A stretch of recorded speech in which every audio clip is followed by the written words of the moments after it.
Assalamualaikum warahmatullahi wabarakatuh. Selamat datang di channel Mamas Guru.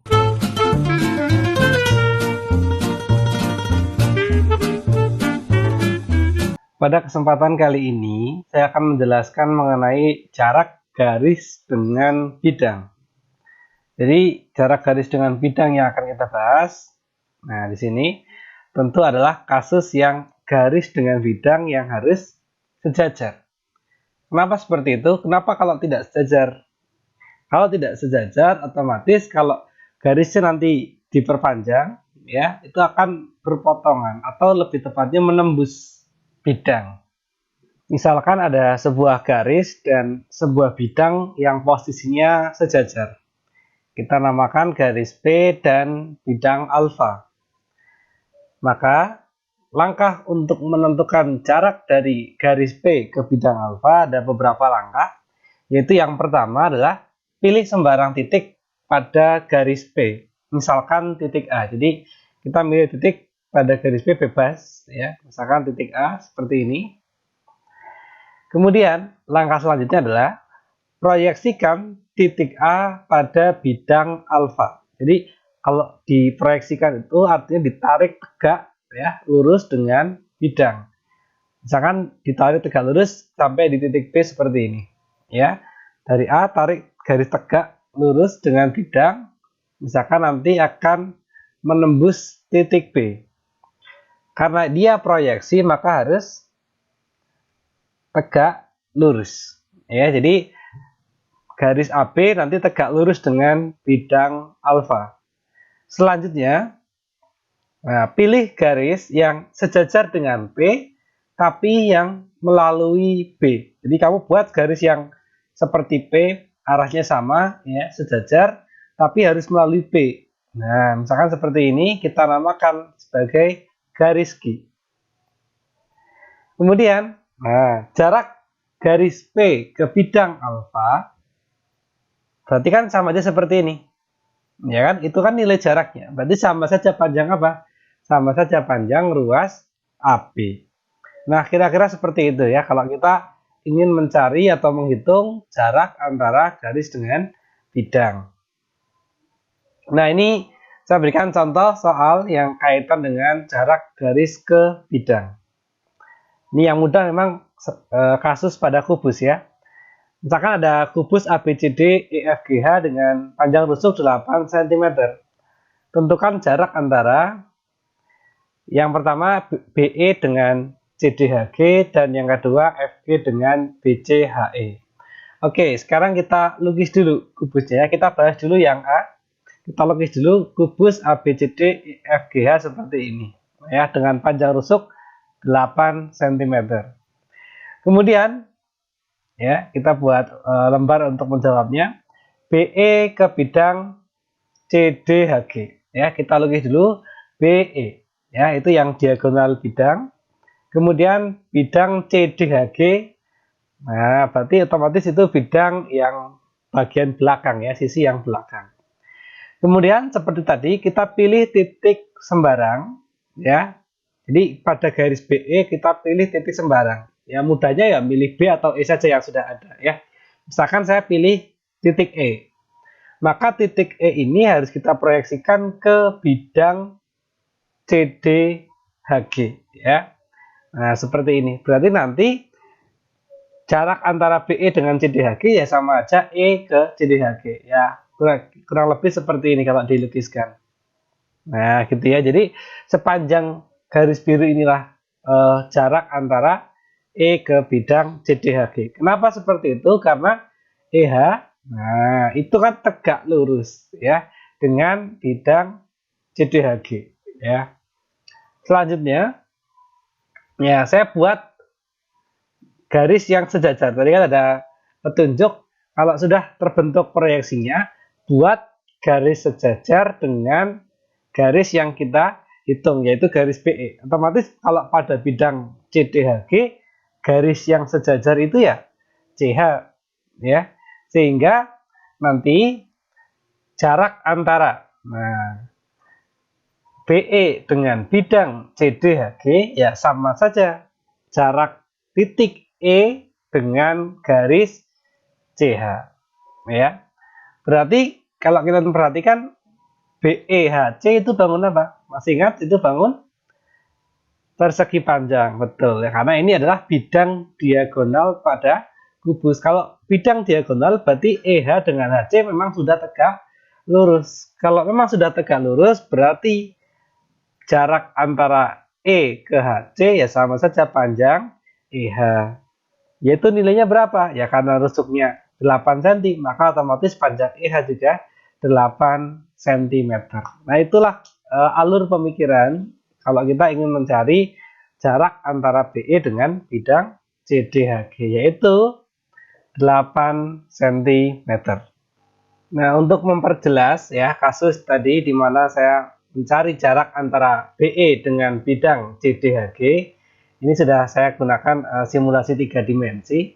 Jadi kalau kita lihat dari sisi seperti ini kadang memang kurang terlihat jelas. Tapi kalau kita visualisasikan dengan arah seperti ini, ya misalkan ini kubusnya kita putar dengan sudut pandang kita, misalkan kita melihat tepat dari arah depan. Nah ini ya, jarak antara garis BE yang warna merah dengan bidang CDHG yang warna hijau. Kalau kita lihat tepat di depan seperti ini, maka terlihat jelas bahwasanya memang jarak antara tadi garis BE dan bidang CDHG adalah ya garis yang warna biru ini, yang tidak lain adalah garis EH. Memang kadang karena terkendala gambar kita agak susah untuk membayangkan keadaan yang sesungguhnya ya. Jadi simpelnya gini, kalau kita mencari jarak baik itu garis ke garis maupun garis ke bidang, kita harus bisa menentukan ruas garis yang tegak lurus dengan keduanya. Jadi kalau kita perhatikan ini kan garis EH tegak lurus dengan bidang ini kan. Nah, karena bidangnya tegak ya, EH menembus tepat tegak lurus. Begitu juga kalau kita perhatikan EH dengan bidang dengan garis BE itu juga tegak lurus. Kenapa? Karena kalau kita perhatikan BCHE itu kan bidang diagonal yang berupa persegi panjang, maka otomatis di sini BEH juga siku-siku ya. Seperti itu penjelasannya. Selanjutnya untuk soal yang kedua, yaitu garis EF dengan bidang ABGH. Kita buat kolom untuk mengerjakannya.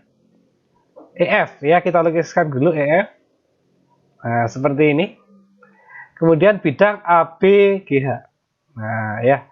Bidang ABGH berarti dia merupakan bidang diagonal.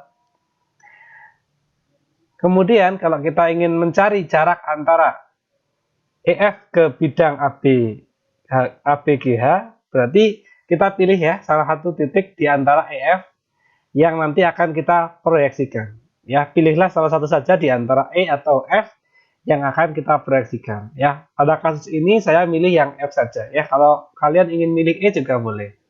Pilih F, berarti silakan proyeksikan F ke bidang ABGH. Ya. Nah, kita proyeksikan seperti ini. Artinya kita harus memproyeksikan secara tegak lurus. Misalkan nanti proyeksinya akan menembus ya bidang ABGH di titik O ya, harus tegak lurus. Kemudian di sini kenapa kita yakin bahwasanya FO itu tegak lurus dengan BG ya, khususnya baris BG, karena kalau kita perpanjang, nah FO itu ya sama saja perpanjangan atau pendekan ya dari FC, sehingga otomatis BG tegak lurus dengan FC. Kemudian kalau sudah kita tentukan titik tembusnya ya, kita buat garis yang sejajar dengan EF dan melalui titik O, yaitu misalkan kita namakan garis OP ya, kita namakan garis OP.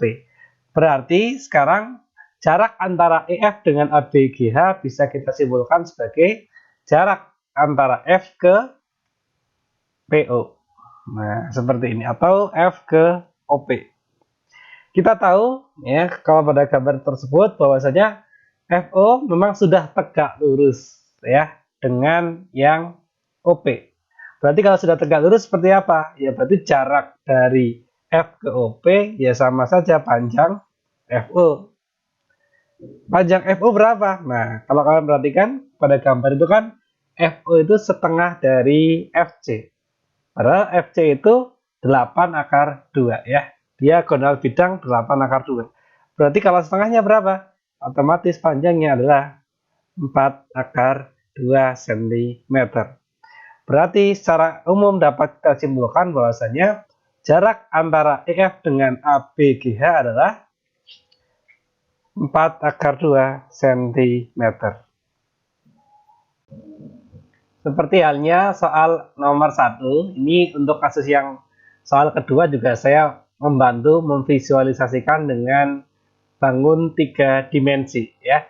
Jadi kalau kita perhatikan dari depan, karena memang kasusnya adalah kita menghitung jarak antara EF ya yang warna merah dengan bidang ABGH yang warna hijau. Itu kadang kalau kita lihat memang dari depan seperti ini ya agak susah kita membayangkan hitung jaraknya kira-kira gimana gitu ya. Tapi kalau misalnya kita bayangkan dengan kasus seperti ini atau kita lihat dari arah samping, maka terlihat jelas oh gitu ya. Kalau kita perhatikan dari seperti ini ya, maka ya jarak yang mewakili ya antara garis EF dengan bidang ABGH ya yang warna biru ini yang dia merupakan setengah dari diagonal FC ya, setengah dari diagonal FC. Nah, seperti ini ya. Kalau kita putar maka akan terlihat jelas.